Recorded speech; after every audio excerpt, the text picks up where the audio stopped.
Hey everyone, welcome to The Explainer. So, if you've ever wondered how large-scale regional development actually gets planned and executed out on the ground, well, you are in exactly the right place. Today we're unpacking a really fascinating roadmap, the BFT 2026 Agriculture and Fisheries Training Curriculum. Now, this isn't just a basic list of classes. It is a comprehensive, strategic blueprint designed to completely revitalize and empower an entire region's economy. We're going to look at exactly how they plan to pull this whole thing off, using the specific curriculum framework outlined in their latest documents. All right, let's just dive right in. Before we even get to the nuts and bolts of the curriculum itself, take a look at the official BAFTI visual identity. It's kind of brilliant. You've got these vibrant green crops completely intertwined with blue fish, sitting right there on top of an open book. It visually sums up exactly what the Ministry of Agriculture, Fisheries, and Agrarian Reform is trying to achieve through BAFTI, an education system that bridges both the land and the sea. And that whole visual identity is backed up by a super specific philosophy. Their core mandate, providing science-based and culturally responsive extension and training services. That is the engine driving everything we're about to look at for 2026. Every single program is anchored to these two pillars. It has to be rooted in modern science to actually be effective, but it absolutely must be culturally responsive to resonate with and genuinely benefit the local communities. So here's our roadmap for today. First, we'll look at BAFTI's 2026 vision, then we'll break down the two main pillars, agriculture and fisheries, and finally, we'll look at their ultimate goal of culturally responsive community empowerment.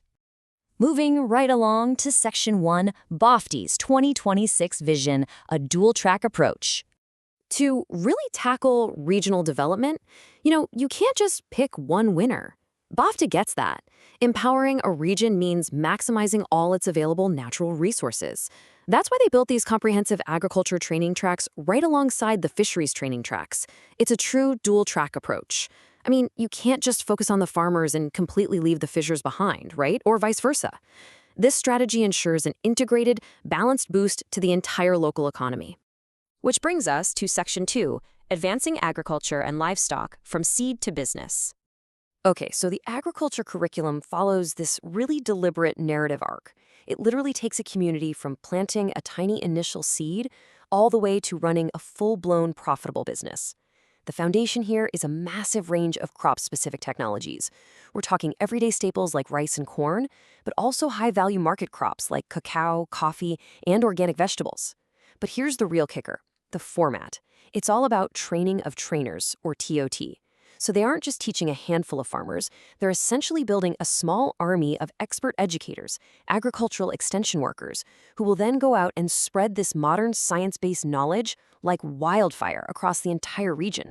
Let's zoom in a bit to see just how detailed this gets, using cassava as a perfect example. Step 1, cassava production technology, basically how to grow the best crop possible. But then step 2 is an entirely separate training dedicated to the post-harvest processing of that cassava. It shows this real commitment to a continuous learning journey. Because let's face it, getting the crop out of the ground is only half the battle. Knowing how to actually process it, that reduces waste and absolutely skyrockets its market value.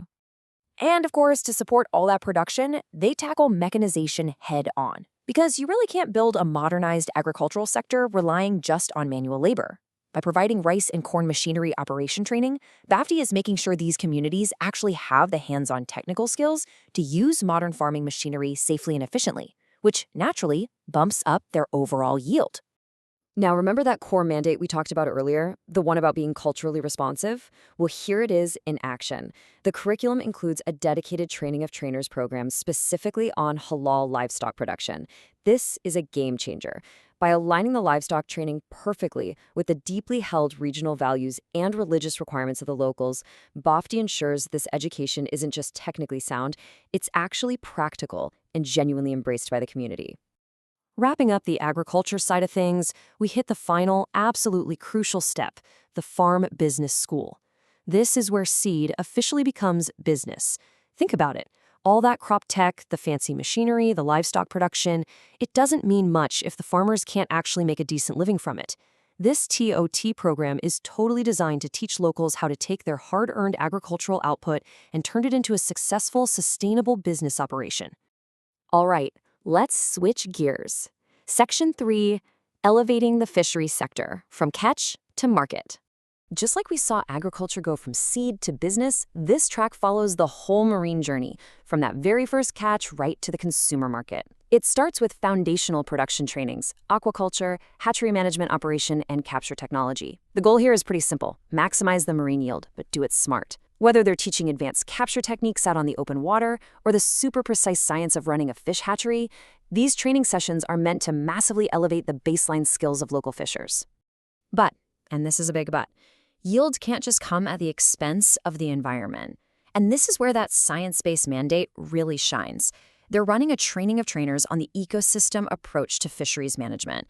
So it's not just about, hey, let's catch more fish today. It's this incredibly holistic approach focused on environmental sustainability, making sure these fisheries don't just survive, but actively thrive for generations down the road. Now, once that catch actually lands on the boat, the clock starts ticking immediately. The curriculum jumps right on this with training on proper post-harvest handling, chilling, and icing. This is such an incredibly vital, highly practical skill set. I mean, imagine a fisher lands this massive, amazing catch, but doesn't know the exact science of how to chill and ice it properly. The product just degrades before it ever even sees a buyer.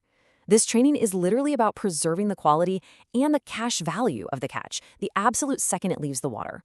From there, things move into advanced value addition.